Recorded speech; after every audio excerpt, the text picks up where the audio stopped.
De qual ano até que ano foi produzida a nota de R$ 20 da primeira família do real? Alternativa A, de 2002 a 2012. Alternativa B, de 1994 a 2010.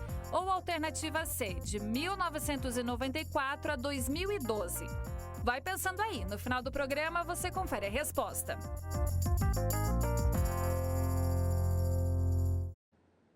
Olá, queridos amigos, sejam vocês muito bem-vindos a mais uma edição do Saldo Extra.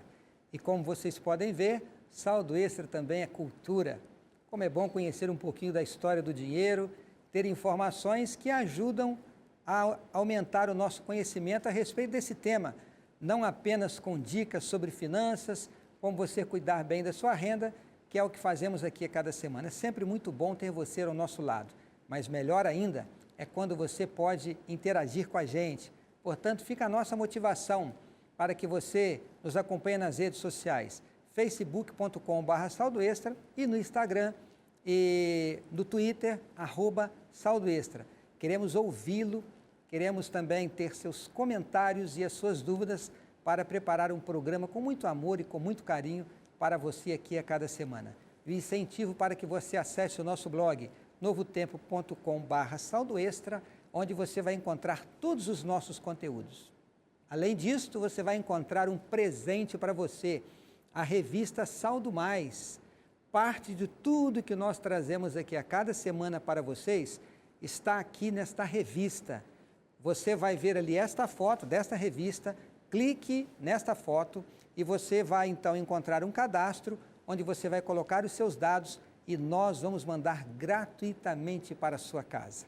Portanto, faça o seu pedido, receba o Saldo Mais em casa. Eu tenho certeza que será mais uma bênção para você e para a sua família.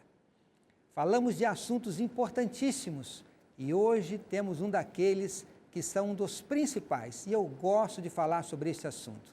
Nós vamos falar sobre o nosso relacionamento com Deus na questão financeira e é fundamental. Através do nosso relacionamento com Deus, nós formamos a base para tudo aquilo que fazemos nessa terra. E também na questão financeira, nós devemos buscar em Deus orientação. E Ele tem um plano especial para a nossa vida no que diz respeito ao cuidado do nosso dinheiro. E eu tenho alegria e satisfação de ter aqui um especialista em aconselhamento familiar e também na questão desse relacionamento com Deus na área financeira, que é o meu amigo, pastor César Guandalini. Seja muito bem-vindo aqui, pastor Guandalini. Muito obrigado. É um prazer muito grande estar aqui contigo e pessoalmente podermos conversar sobre coisas tão valiosas que estão na própria Bíblia. É verdade, pastor. Você tem acompanhado aí o Saldo Extra, mas nada melhor do que estar aqui com a gente. Deixa eu aproveitar e apresentá-lo aqui aos nossos queridos telespectadores. O pastor César Guandalini, ele é graduado e mestrado em teologia, com ênfase em línguas bíblicas, mas ele também se especializou em intervenção em família, em aconselhamento e ajuda familiar e também em educação de adultos. Portanto, temos um especialista aqui na área de teologia que tem se dedicado a atender as famílias, inclusive na questão financeira. Pastor, eu queria aproveitar e, com esta sua experiência aconselhando famílias, nós sabemos, e a razão da Novo Tempo ter um programa de educação financeira é porque sabemos que a questão financeira é fundamental para a boa estabilidade e felicidade da família. Você tem mantido contato com famílias que passam por problemas. Qual é a dimensão que a área financeira tem tido na questão das divergências familiares? Realmente esse é um tema muito importante. Nós temos visto hoje pesquisas indicando a situação como está. Por exemplo, você tem uma pesquisa feita no estado de São Paulo mesmo, pela revista Você S.A., e ela indica que 38% dos divórcios são causados por motivos financeiros. 38% das pessoas que se divorciaram alegaram motivos financeiros para isso. Ainda tem um outro tanto que não se divorcia, mas vive em conflito. Quando as finanças não estão bem, geralmente causa uma certa desconfiança, causa uma desarmonia dentro da família. Além de problemas de saúde, isso tem sido uma preocupação cada vez maior, porque o crédito ficou fácil, as pessoas têm acesso ao crédito, ao endividamento, e nós temos, eu creio que em torno agora de mais de 60% das famílias brasileiras envolvidas com endividamento. É verdade, pastor. Inclusive, essas pesquisas que apontam esse endividamento, elas tiram desse endividamento, por exemplo, o financiamento da casa própria, porque é como se fosse um investimento a longo prazo. Quando fala de mais de 60% de pessoas endividadas, estamos falando das dívidas com o consumo do dia a dia, seja com vestuário, com veículos, com viagens e tantas outras coisas. E nós sabemos, pastor, que tudo isso poderia ser controlado. Se você está passando por problemas financeiros, você não é o único. Mas isso não quer dizer que você tem que permanecer com problemas financeiros. A razão de nós estarmos aqui é para que você resolva os seus problemas, que você esteja bem com as suas finanças, mas que, acima de tudo, viva os planos de Deus para a sua vida financeira. E é isso que eu gostaria de falar. Pastor, eu falo muito aqui sobre a importância do dízimo. E com a sua experiência, pregando sobre esse assunto, estudando sobre esse assunto, eu queria que nós estudássemos ele aqui um pouquinho mais. Fale um pouquinho sobre o conceito do dízimo na Bíblia. O conceito do dízimo na Bíblia, ele começou no Jardim do Éden. Nós sabemos que Deus criou o homem e colocou-os dentro de um jardim. É um ditado popular, quem casa quer casa. Eu acho que isso, muitas famílias falam isso, muitas culturas falam isso. E Deus, dessa forma, agiu. Ele criou o homem e deu-lhes uma casa. Deu-lhes ali orientações de como deveriam cuidar desta casa. Deus ensinou como administrar. O Jardim do Éden foi o primeiro patrimônio dado por Deus à humanidade. E nesses capítulos iniciais de Gênesis, nós encontramos orientações importantes de Deus sobre como gerenciar o patrimônio. Entre eles, nós vemos esse aspecto do respeito a Deus. Você lembra-se, Deus disse, comam todas as árvores, menos uma, e essa árvore que Deus reteve, ele estava dizendo que aquilo era uma aula. Algumas pessoas chamam de teste. Eu acredito que Deus desejava ali ensinar algo, mais do que um teste, era um aprendizado. Quando Deus disse, não comam desta árvore, Deus estava dizendo, entendo que vocês são criaturas, entendo que vocês são dependentes. Eu sou o dono de tudo. Tudo que nós temos, desde que nascemos até quando morremos, é emprestado. Nada é nosso de fato. Deus empresta para que a gente utilize. Agora, quando Deus disse isso para o homem, Ele estava dando a eles um conceito. Nós não temos mais o Jardim do Éden, não temos mais essa árvore para servir-nos como uma aula. E entendemos que depois disso, Deus introduziu o princípio do dízimo com o mesmo objetivo. Quando Deus diz assim, não tome de tudo, eu te dou a vida, eu te dou a saúde, mas esta parte eu peço que você separe para finalidades minhas. Eu vou dizer o que eu quero com isso. Então, Deus está dizendo ao homem, compreenda que eu sou o Criador e que você é dependente. O conceito do dízimo é o conceito de reconhecer a Deus como sendo o Criador. Muito importante isso, pastor. E eu quero estimular a você que está em casa a ler os primeiros capítulos da Bíblia. Nós muitas vezes vamos à Bíblia para buscar assim um conforto, um alento. E normalmente nós vamos no livro de Salmos. Não é isso, pastor? Vamos aí no livro dos Evangelhos.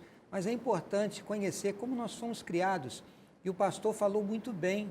Quando Deus colocou a árvore do conhecimento do bem e do mal, não é, pastor? Lá no Jardim do Éden, Deus tinha um objetivo.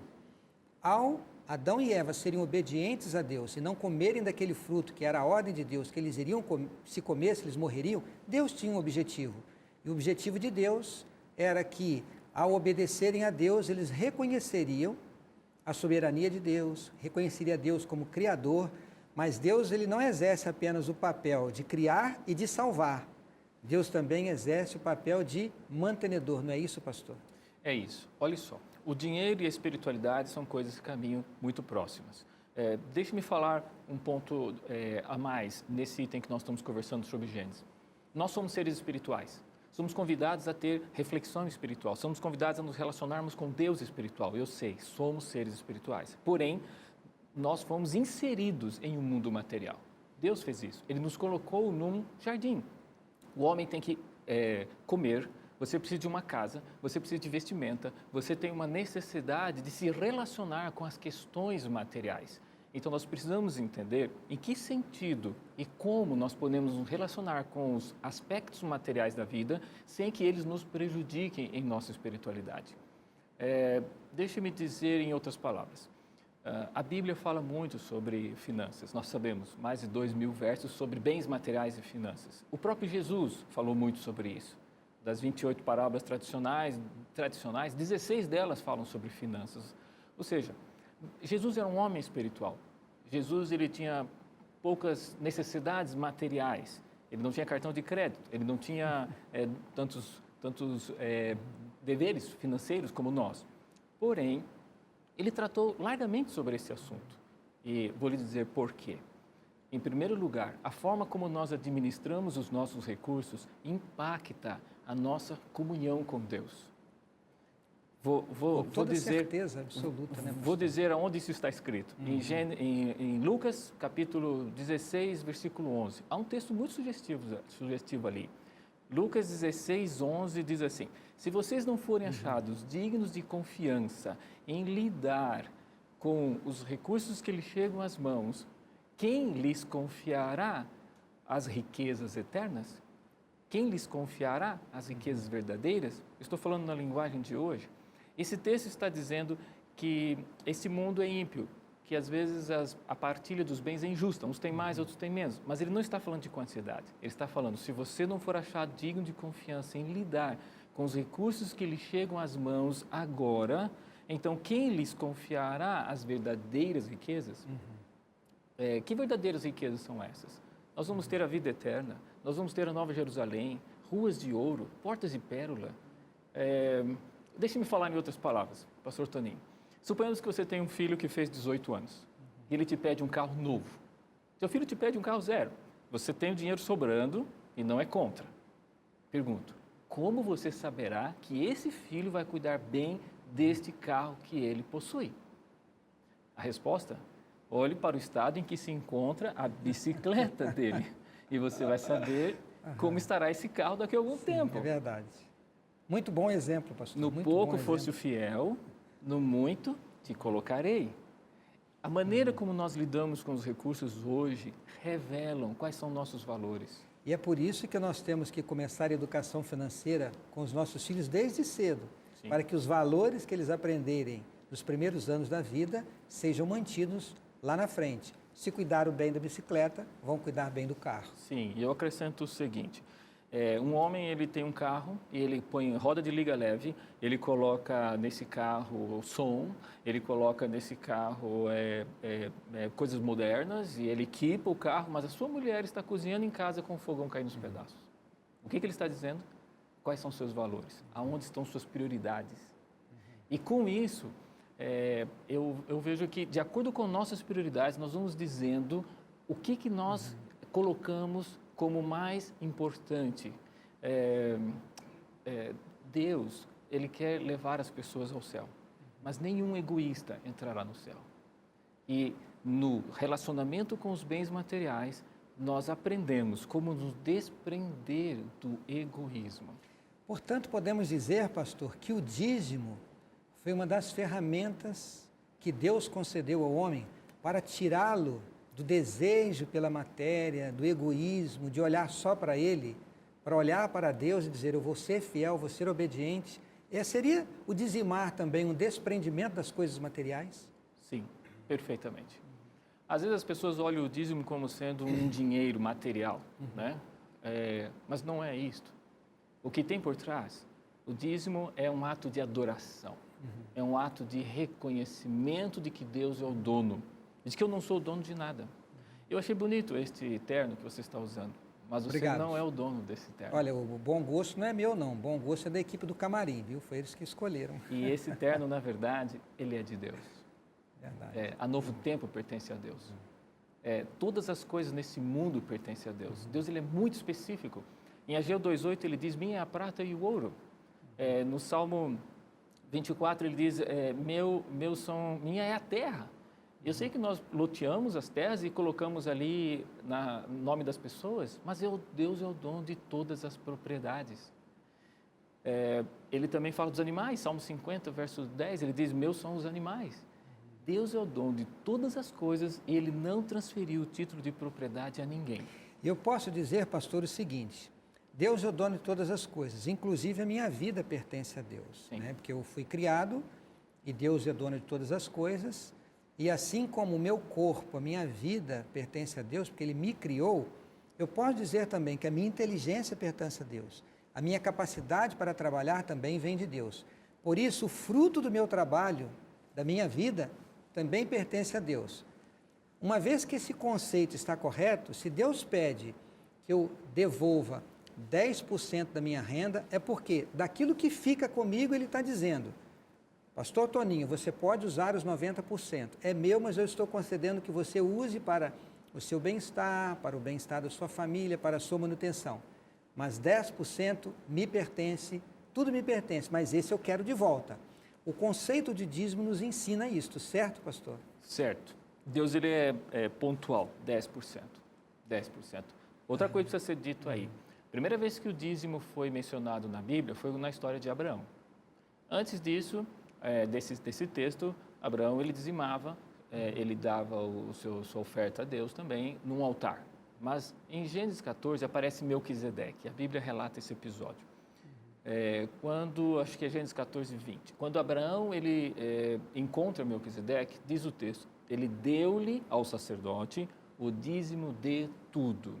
Abraão, ele vivia pela fé. Devolver o dízimo é um ato de fé. Em quê? Dizimar é um ato de confiança em Deus. Confiança de que Ele vai cuidar de mim. Eu vou viver segundo sua palavra. Fé é a disposição de viver de acordo com toda a palavra que sai da boca de Deus. Não é obra. Dizimar não é um ato de obra. Dizimar é um ato de fé. Você vai encontrar em Levítico 27 a lei do dízimo, ali no verso 30 a 32, ela está bem clara. Deus diz assim, a 10ª parte, então não é 11, não é 9, é a 10ª parte. E 10ª parte da nossa renda. Sim. Não é simbólico. Não é simbólico. É 10% do que eu ganho. Sim. E nós vemos, pastor Gondalini, e você vai observar isso também, a justiça de Deus. Porque uma vez que eu vou dizimar 10% da minha renda, na verdade, o dízimo é igual para todos. Para quem ganha muito e para quem ganha pouco. Aos olhos humanos, pode parecer um dízimo maior do que outro, mas não para Deus. Porque Deus olha o percentual, 10%, o dízimo da minha renda. Um justo critério de Deus para nos dar essa educação financeira. Agora, pastor Gondalini, uma pergunta. Bom, eu já entendi o plano do dízimo, eu vou colocar o dízimo como prioridade na minha vida, porque eu entendo que é o meu primeiro passo. Eu poderia dizer, pastor Gondalini, que deve ser o primeiro item do meu orçamento, certo? Orçamento familiar. Certo. Agora, aonde eu devo devolver o dízimo? É uma boa pergunta. Uma boa pergunta. Nós entregamos o dízimo a Deus. Às vezes pensamos que estamos dando a alguém aqui nesta terra. Lógico que existem os instrumentos que Deus deixou para administrar esse recurso. Quando nós devolvemos o dízimo, o fazemos num ato de adoração. Eu quero dizer como funciona o sistema da Igreja Adventista do Sétimo Dia. Ok, pastor. Na Igreja Adventista, o dízimo, ele não é usado para construção de igrejas, não é usado para a construção de escolas. O dinheiro do dízimo é usado exclusivamente para a pregação do Evangelho. Nós separamos as coisas. Outro detalhe, a Igreja Adventista ela emite recibo de todo o recurso que entra. Então, alguém faz uma doação, a igreja emite um recibo. Alguém devolveu o dízimo, a pessoa faz recibo. Aonde essa pessoa devolve o dízimo na Igreja Adventista do Sétimo Dia? No momento do culto, ali na igreja. Como um ato de adoração. Como um ato de adoração. Ali o conceito de que eu estou dando para Deus. Eu estou dando ali aonde Deus recomendou. Ele diz, trazer o dízimo à casa do tesouro. A casa do tesouro, o local onde eu adoro a Deus. Ali o dízimo é entregue. Depois disso, a igreja que o recebe, ela emite um recibo. E esse recibo é entregue à pessoa. Mas se alguém entregar anonimamente, não quiser pôr o nome, a igreja também emite recibo, porém escreve anônimo. A pessoa tem direito a receber esse controle, acompanhar. E de todo o recurso que sai, a igreja emite nota fiscal. Ela obtém a nota fiscal. Então, tudo que entra tem recibo. Tudo que sai tem nota fiscal. Agora, pastor, vamos falar aqui um conceito importante. Você falou do objetivo do dízimo e falou do destino do dízimo. São coisas distintas. Qual é a motivação para eu dizimar? É o destino ou é o objetivo? A motivação para eu dizimar é a adoração a Deus. É adoração a Deus. Eu só quis falar do destino para que as pessoas tenham confiança, tenham segurança. Né? Mas isso cabe àquele que administra sua responsabilidade diante de Deus. Quando eu dizimo, eu não estou preocupado em direcionar ou controlar o dízimo. Eu sei que Deus vai administrar e eu sei também que essas pessoas prestarão contas. Mas o motivo do dízimo é um ato de adoração. Eu quero aqui, pastor, dentro dessas palavras de adoração, você falou que dizimar é obediência, né? Nós obedecemos a Deus e devolver aquilo que é dele. Esse é o conceito que nós temos. E dizer a vocês o seguinte, qual é a motivação para ser obediente? A motivação para ser obediente é amor. Se um filho cresce obedecendo os pais por temor e não por amor, um dia ele vai deixar de obedecer. Ele vai dar as costas e não vai ouvir mais os pais. Mas quando o filho cresce obedecendo os pais por amor, ele se torna um juvenil, um jovem, um adulto e vai sempre ouvir e respeitar e até obedecer os seus pais. Claro, estou falando aqui de pais tementes a Deus. A questão do dízimo é igual, não é, pastor? Eu vou adorar a Deus, eu vou ser fiel a Deus, eu vou obedecer a Deus com um amor genuíno e verdadeiro e entregá-lo como um ato de adoração na igreja. Esse é o método correto, não é, pastor? Corretíssimo. É bom dizer que dizimar não é um ato de bondade. Entendemos que dizimar é um ato de honestidade.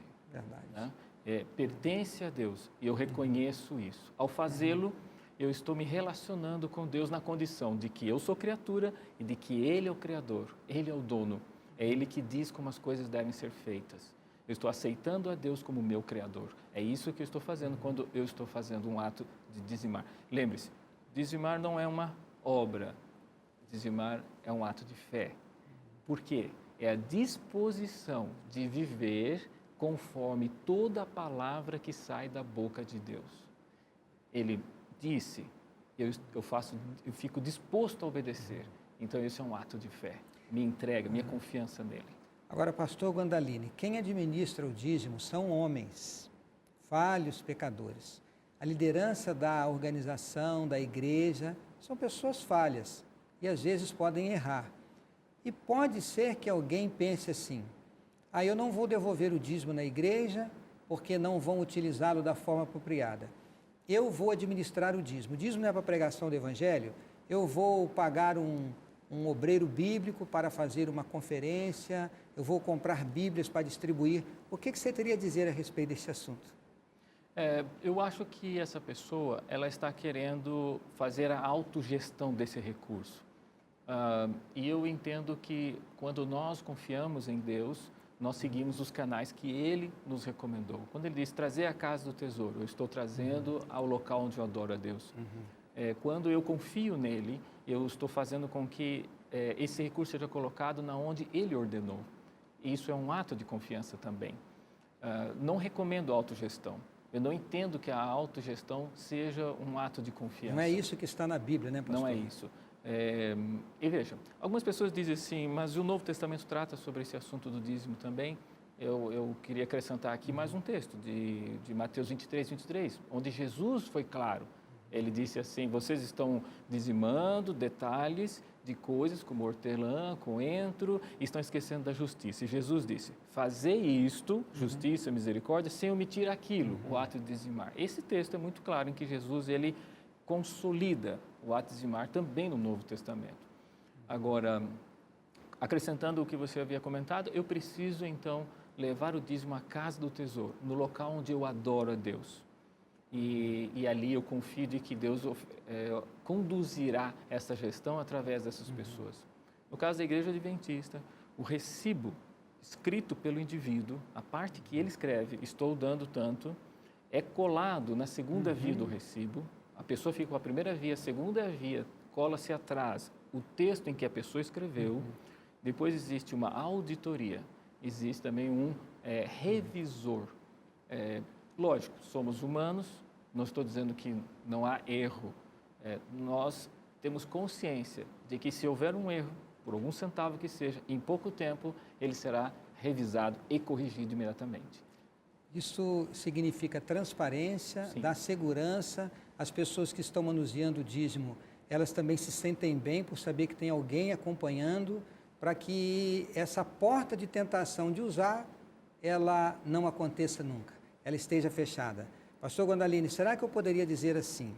Dizimar é um ato de confiança em Deus. Sim. Dizimar não é um ato de confiança no homem.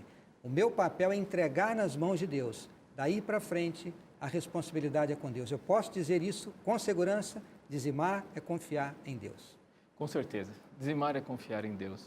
E dizimar é um ato de disposição em viver daquilo que Deus fala, da sua palavra. É um ato de fé, é um ato de confiança, é um ato de entrega, é um ato de reconhecimento de que Ele é o Criador.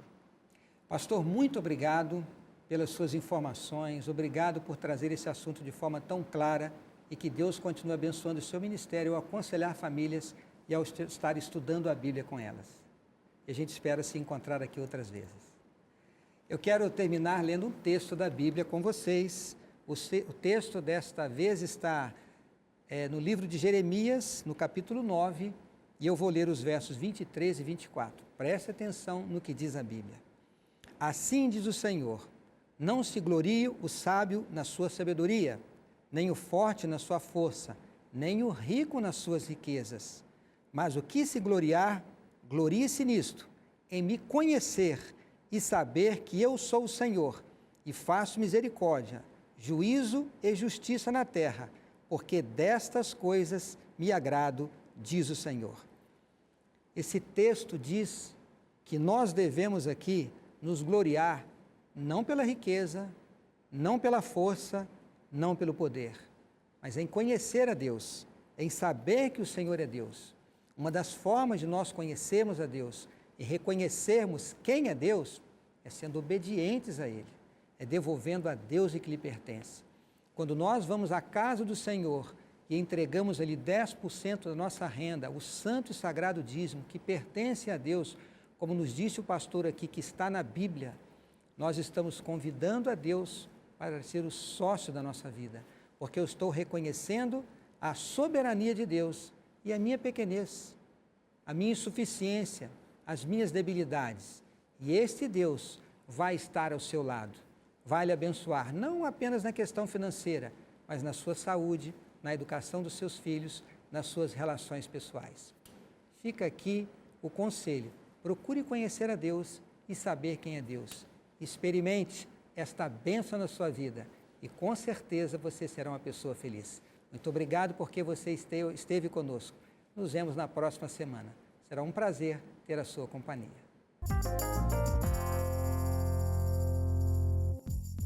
De qual ano até que ano foi produzida a nota de R$20 da primeira família do real? Se você respondeu a alternativa A, você acertou.